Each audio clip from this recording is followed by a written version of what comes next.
So here we are. This is my first version of Kali Yuga Allure Queen Blackwings, and one of the some of the major things that you will see not included in this deck is Simoon, Black Whirlwind, and Small World. So why are we not playing those three? Well, honestly, it's the deck can actually get to our end goal without really using those cards. So you can exclude them if you don't like it. Don't worry, I have some other deck lists that you might appreciate. The benefit of removing either one of those three is that, one, you don't need to run a Small World Bridge, which this deck does have quite a bit that you can utilize, but it's not you. It basically opens up your deck for more hand traps. So here, I'm running 3 Effect Wheelers. Effect Wheeler is going to be more preferable than Imperm, although Imperm is going to be a lot better in my opinion. It's only better in this context only because it's a light attribute monster. So we go first, we have Allure Queen and Effect Wheeler. We have full combo. Not only that, but we also have Nibiru in this deck. So once again, if we start with Chaos Allure Queen, we can remove the Nibiru in our hand and just go full combo. The Beastals also play around with the Chaos Allure Queen, so our hand traps can actually work with the engine as well. Then we have the 1 Droll Lockbird, 2 Maxis, Sharinga, Harmattan, 3 Vadas, 1 Chinook, 3 Ash Blossoms, 1 Boar of the Sphere, Zephyros. You can add the Chris the Crocodon if you like. That's completely up to you. Like, personally, I think it'd be fine either way. You can remove any of the other hand traps like the Fuolos, 1 Fuolos for a Chris, or if you want to go a little bit more card heavy, that's up to you. Personally, the 45 cards doesn't feel that bad. Honestly, like, there's other people that are playing like 50 card build. I'll get to that later. So, 2 Shamals feels fantastic. Sometimes you just don't want to like have a handful of Shamals because them alone just don't do enough. Like, if you have 2 Shamals and at least something else, maybe you have something that you can do, but it's never good to have like 3 Shamals. So personally, I like 2. I've seen people run 1. That's completely up to your preference. 3 Sudri. Sudri is going to be Sudri and Arvada are basically our main Blackwing combo starters. So either one of those will get you to the end board. So always necessary to have those 2. Molcharmy Fuolos, we're running 3. You can bump it to 2 or whenever you like. 3, I've seen people running 3 and it's perfectly fine. It just makes going second a little bit safer. Then we have the Assault Kunai, Zonda. This way we have Vada as a 1-card combo. And then we have Beastal Magnamut, Druis Worm, Allure Queen level 7, 3 Chaos Allure Queens, Nibiru. We have the Rank of Magic Force, 2 Allure Palaces, and you can play this at 3 if you like, because this can also be kind of like a 1-card combo to your Kali Yuga. As with this card, you turn any card in your hand into your combo. You basically just customize your hand. That's pretty much what it's there for. Either you have like some Effect Veilers or a Blackwing that can't do anything on its own, like Sharinga, Harmattan, or Shamal. Like, those cards can't really perform on their own. You can just add a Chaos Allure Queen, dump any of those cards, and then you have full combo. We have 1 Black Feather Whirlwind. Honestly, 1 is fine in this build. You can play 2 if you like. I personally think 1, perfect. 3 Allure Dance. This one is a 1-card combo, as I just showed. It's these 3 cards basically get you into your Kali Yuga just fine. Then we have our Phantom magic launcher, 2 cold buy, and 1 crossout designator. This crossout designator could save you in the case of Nibiru, or fighting off a Fua or a Maxi.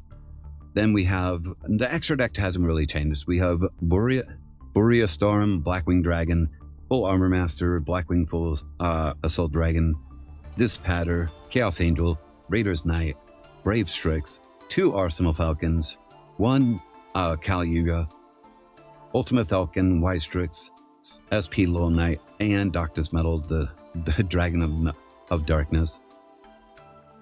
So yeah, this is just me playing around with without Small World, and the deck still feels pretty alright without it. And without Simoon and Blackwing or Black Whirlwind, it does kind of limit the power of the Blackwing part.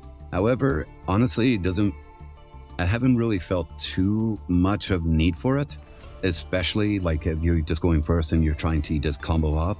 Most of the time, you might be able to just fend off your opponent going second, or if you pretty much just have nothing but hand traps, you can fend off using those cards, and basically just go from there. The Bestials are very helpful against Fiend Smith, so honestly, whichever version of this deck you want to play, having Bestials in this meta is actually pretty nice.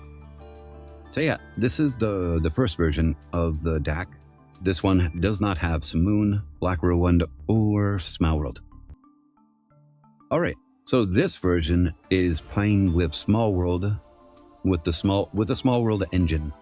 So basically, we just removed the Fualos and a couple other cards. I can't remember which ones. But yeah, we got rid of Fualos and we got rid of a couple of other cards. So now we have Small World and we have Allura Queen. Allura Queen is in here because she is a very solid Small World bridge. She can bridge with Effect Veiler, Droll Mockbird, Maxi, Ash Blossom, almost just about every one of our Blackwing cards except Sharinga, because they share the same attack and defense and attribute. And then so with Veiler, they share the Spellcaster. Same with Droll Lockbird. Maxi, they share the same attack. Ash Blossom, they share the same level. All the Blackwings, they share the same dark. The only thing she doesn't really bridge well with is Nibiru. Nibiru, you're kind of going to need to find another way to play with it. And, oh right, we bumped the Palace to 1 in this version, because just to try and make room for the Small World bridge. And that's pretty much the only difference we played around with. We're still not playing Simoon or Black Whirlwind in this deck. Either way, like I said before, you don't really need that. And playing with the Allura Queen level 3, if you start off with Allure Dance, you can end with a Light and Dark Chaos Angel, and that's very helpful in some games. Here we are at the final deck list. So this deck list is a 50 card build, and we're playing with Simoon and some Black Whirlwinds. The deck still feels pretty alright in terms of consistency. Honestly, whichever build you play with, it doesn't really feel like that much difference in terms of breakiness. You still have quite a bit of starters in your deck. So our main starters are Simoon, Sudri, Vada, Chaos Allure Queen, the Palace, and the Allure Dance. That's 7 starters in our deck. Those are 7 starters, and if you have Simoon and Allure Dance, guess what? You can just Allure Dance go into our Palace, or you can Allure Dance go into our Allure Queen, and you can just send the Simoon as fodder if you don't have any other Blackwings in your hand. Or vice versa, if you do have Blackwings, then you just go Simoon. Yeah, there is no real downside to which one you decide to go with. And when you use right here, this is a combo. You can use Allure Dance, get the Palace, you can use the Palace down to the Queen, rather the Chaos Allure Queen, or if you like small world, you have either Kunai or Chinook, bridge it with a queen, grab Simoon, and you can do that, and then if that doesn't work, you can just jump into the lands. Or vice versa, which one. Like, either way, you can still play around with like, here, this is the color later. You summon Sui, I guess, international later. Summon I guess, international. Queen can't work with that. So yeah, like the level of consistency between all of them are practically the same. So at some point, like you're bound to like we bricked like 4 or something times with each example that we actually did, but like 4 or 5 times somewhere around there out of how many test hands we did, I wasn't keeping track. Like probably 20-ish kind of hands. That's not too bad considering like before. Like this is Master Duel we're also talking about, and Master Duel loves to give you your one-ofs like all the time, and yeah. We didn't break too heavily. But yeah, that's just me showing off each one of these deck lists. Once again, if you have some ideas revolving around just the Allure Queen package, if you have any questions regarding the decks, I would love to hear your comments in the comment section. Which version did you like? Did you like the one without Small World, Simoon, Black Whirlwind, with the Small World package, or with all 3? Which one are you kind of like leaning towards the most? And quite frankly, if you're testing them all out, let me know which one is like the one that gave you the best results. Like, I would love to hear it. And yeah, once again, if you liked the video, like, comment, subscribe, and I'll see you guys next time. All right. Be sure to drop by and check us out on twitch.tv/FlyingEagleX. Check out whenever I'm live and streaming Master Duel, or if we're doing something else, we'd very much appreciate you dropping by. All right, y'all have a good time. Bye.